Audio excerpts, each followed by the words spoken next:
नमस्कार, आप सभी का बहुत बहुत स्वागत है। आप देख रहे हैं किस्सा यूपी का। मैं हूं परवीन शेख।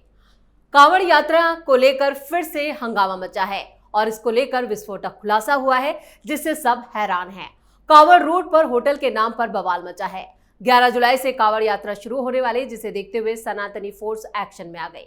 एक बार फिर कांवड़ रास्ते पर फर्जी नामों से चलने वाले मुस्लिम ढाबों की पहचान का अभियान शुरू किया गया। मुजफ्फरनगर में ऐसे ही एक होटल की फर्जी पहचान का खुलासा हुआ तो हंगामा मच गया। हिंदू संगठन के लोगों ने होटल के स्टाफ से आधार कार्ड मांगे, लेकिन उन्होंने आधार कार्ड दिखाने से इनकार कर दिया।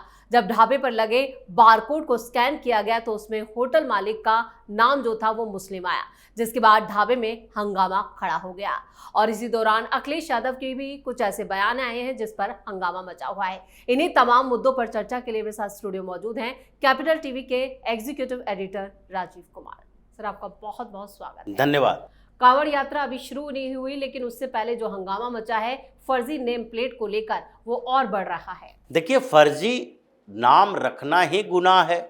इन लोगों को पहले से तय करना चाहिए कि हमें दुकान चलानी है या नहीं चलानी है, क्योंकि फर्जी नाम के आधार पर, फर्जी पहचान के आधार पर दुकान नहीं चलाया जा सकता है। और ऐसे समय में, ऐसे रूट पर जहां एक धार्मिक यात्रा चल रही हो, धार्मिक यात्रा के समय में आप ऐसी बात करते हो, ऐसे किसी तरीके से, खास तौर पर भारत के अंदर ऐसा होना ही नहीं चाहिए। कांवड़ यात्रा हो, कांवड़ यात्रा न हो, किसी रूट पर हो, किसी मोहल्ले में हो, किसी घर में हो, ये जो कोई भी मोहल्ले में नाम बदलने की इन लोगों के अंदर एक नया खुमार चला है कि दुकान में नाम कुछ और रखें, घर पे नाम कुछ और रखें, अपनी पहचान छिपाकर हम दुकानदारी करें, ये तो अपने आप में एक अपराध है। क्योंकि अगर आपकी पहचान मुस्लिम है तो आप उस पहचान के आधार पर बिजनेस करो। अगर आपकी पहचान हिंदू है तो आप अपनी पहचान के आधार पर बिजनेस कर सकते हो।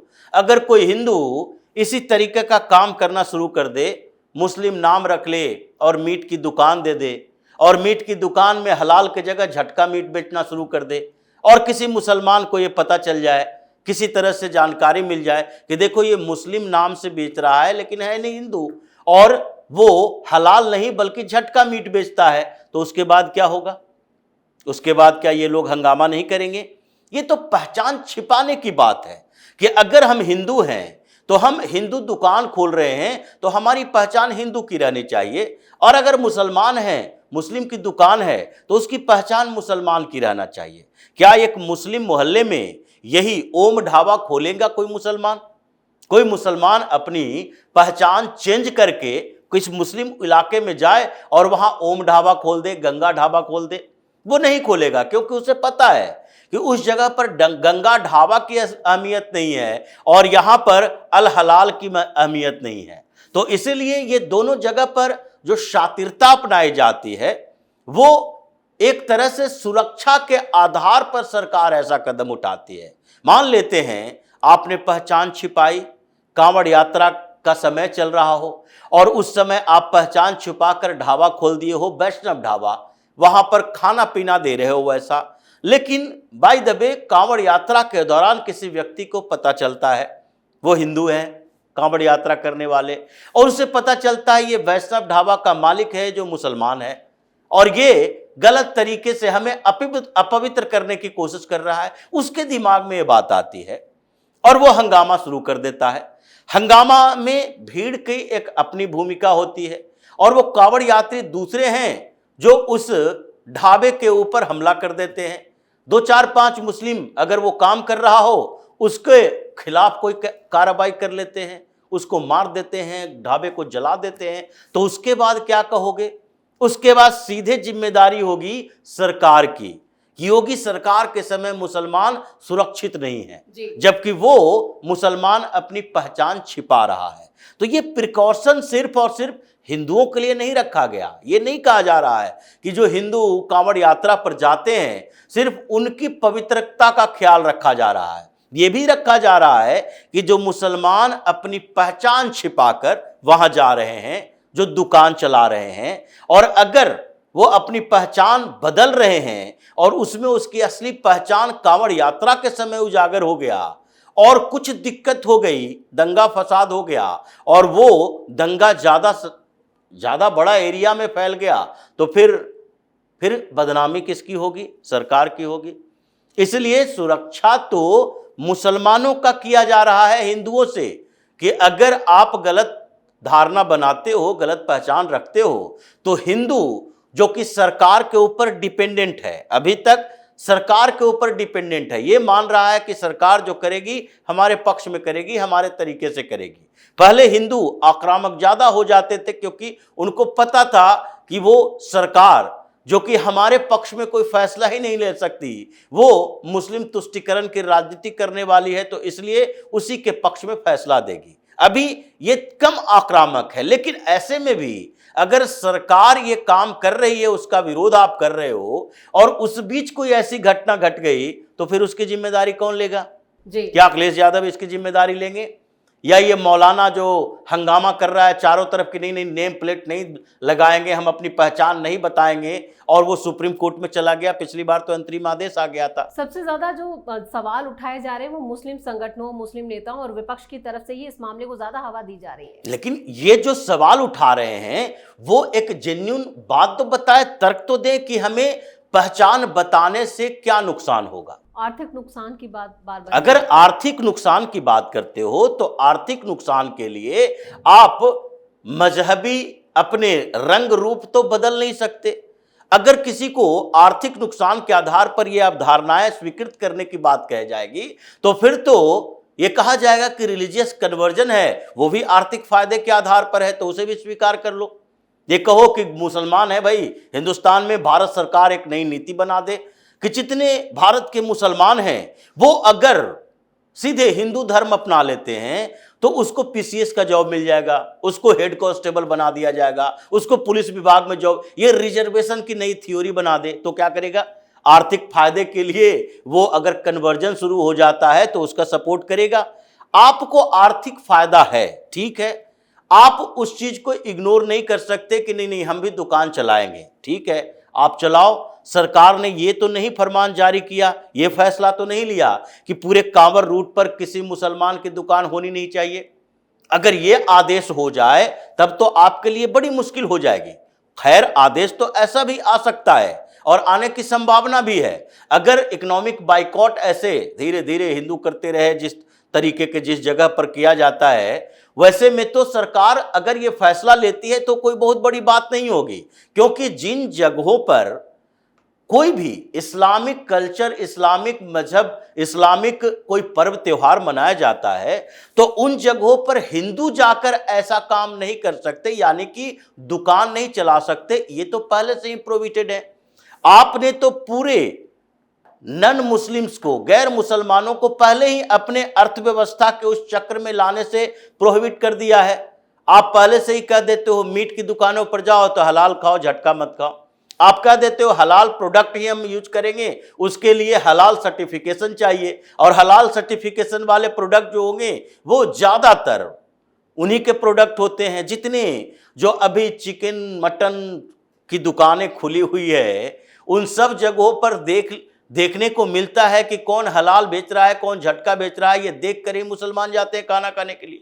अगर मुसलमान सिर्फ खाना खाने की बात न करे, अलग अलग प्रोडक्ट की बात करें, तो हलाल टूरिज्म तक चलता है। टोवेल, परफ्यूम, यहां तक कि जितने ऐसे सामान होते हैं जो कि दैनिक जीवन में यूज किए जा सकते हैं, उसमें भी हलाल सर्टिफाइड देखा जाता है। तो आपने तो पहले ही इन वर्गों को बाहर कर दिया है अपने प्रोडक्ट से। लेकिन उसके आगे की चीजें जो है, अगर केवल और केवल इस बात के लिए कहा जा रहा है कि एक धार्मिक आयोजन है, उस समय वो व्यक्ति जो कांवड़ यात्रा करते समय भी उसके दिमाग में ये नहीं आए, उसके मन में ये भावना न उपजे कि हम किसके हाथों से खा रहे, किससे खा रहे, तो उस व्यक्ति को दिक्कत नहीं होगी एक मुस्लिम ढाबा में भी जाकर खा ले। अभी तक प्रतिबंध नहीं लगा कि आप मुसलमान हैं तो ढाबा बंद करके रखो 1 महीना। अभी तक इस बात का प्रतिबंध नहीं लगा है कि आप ठेला चला रहे हो और कांवड़ यात्रा का समय आ गया तो आप अपना ठेला बंद कर दो, फ्रूट्स बेचना बंद कर दो। बस केवल इतना कहा गया कि आप इनका ध्यान रखें और उसके लिए अपनी पहचान बताएं, क्योंकि ये मिक्स एरिया है। यहां हिंदू भी हैं, मुसलमान भी हैं, और मुसलमान भी बिजनेस करते हैं, हिंदू भी बिजनेस करते हैं। तो ऐसे समय में आपको अपनी पहचान बतानी पड़ेगी कि ये होटल जो है हिंदू का है, ये होटल मुसलमान का है। और चूंकि ये सवाल भी तभी उठा जबकि एक कॉमन नाम रख लिया गया जिसमें अपनी पहचान छिपाने का। गंगा का एरिया तो गंगा ढाबा नाम रख लोगे, यमुना ढाबा रख लोगे, शिव ढाबा रख लोगे, भगवान शिव शंकर भोले की बात होगी। जुबान पर नाम तो ऐसा नहीं आ सकता। अगर एक बार जुबान पर नाम आ जाए तब फिर तो आप काफिर घोषित कर दिए जाओगे। लेकिन नाम रख लोगे अपने ढाबे का और उस पहचान को छुपा के अपने इकोनॉमिक बेनिफिट का उपयोग करोगे। तो इसलिए ये जो मौलवी मौलाना सवाल उठा रहे हैं उनको तो सीधे समर्थन में आना चाहिए सरकार के इस फैसले का, और सीधे बोलना चाहिए नहीं भाई, अपनी सही पहचान बताओ। जो लोग ऐसे होंगे, स्वाभाविक तौर पर ऐसे कुछ लोग होते हैं, जो लोग इतने दिमाग के मजबूत होंगे, जो चाहते हैं कि कुछ भी कोई भी स्थिति आ जाए कोई फर्क नहीं पड़ेगा, हम अगर मुस्लिम के घर पे भी खाना खाकर अगर कावड़ लेकर जाते हैं तो भगवान शिव हमको माफ कर सकते हैं, तो वो उस उपयोग कर सकता है ढाबे का। जैसे किसी भी धर्म में ऐसा होता है। कुछ लोग होते हैं जो बेफिक्र रहते हैं, जो सोचते हैं कि हमारा डायरेक्ट कनेक्शन ऊपर वाले से है, मीडिएटर नहीं चाहिए।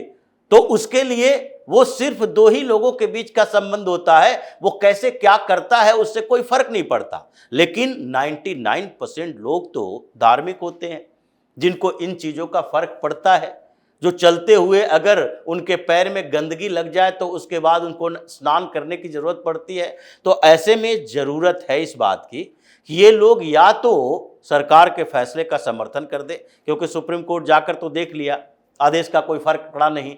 एडमिनिस्ट्रेशन इस बार पहले से एक्टिव है, ये ऐसे समय में फिर सुप्रीम कोर्ट जाने की तैयारी करेगा जबकि कांवड़ यात्रा शुरू होगी, और उस बीच 2-4 दिन के समय जो सुनवाई होगी और कुछ समय के लिए फैसले को अटका दिया गया तो 15 दिन का एक कांवड़ का यात्रा का दौर फिर से गुजर जाएगा और 1 साल इंतजार करना पड़ेगा। इसलिए 10-12 दिन पहले से ये सवाल उठने लगे हैं, और इस बार लगता है तैयारी पिछली बार से ज्यादा बेहतर है, ताकि सुप्रीम कोर्ट के रोक के बावजूद, अंतरिम आदेश के बावजूद एडमिनिस्ट्रेशन अपना काम करता रहे। इस तमाम जानकारी के लिए और सटीक विश्लेषण के लिए आपका बहुत बहुत धन्यवाद। मुजफ्फरनगर के हाईवे पर बने पंडित जी वैष्णो ढाबा को लेकर विवाद ज्यादा बढ़ गया है। हिंदू नाम वाले इस ढाबे के असली मालिक मुस्लिम हैं और स्कैनर में जुबैर राठौर के नाम का सामने आना लोगों और हिंदू संगठनों में उससे नाराजगी बढ़ गई।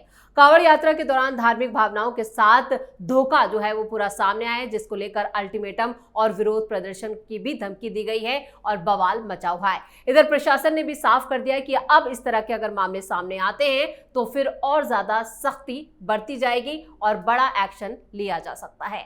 इस खास शो में इतना ही। वीडियो कैसा लगा कमेंट करके अपनी राय जरूर दें।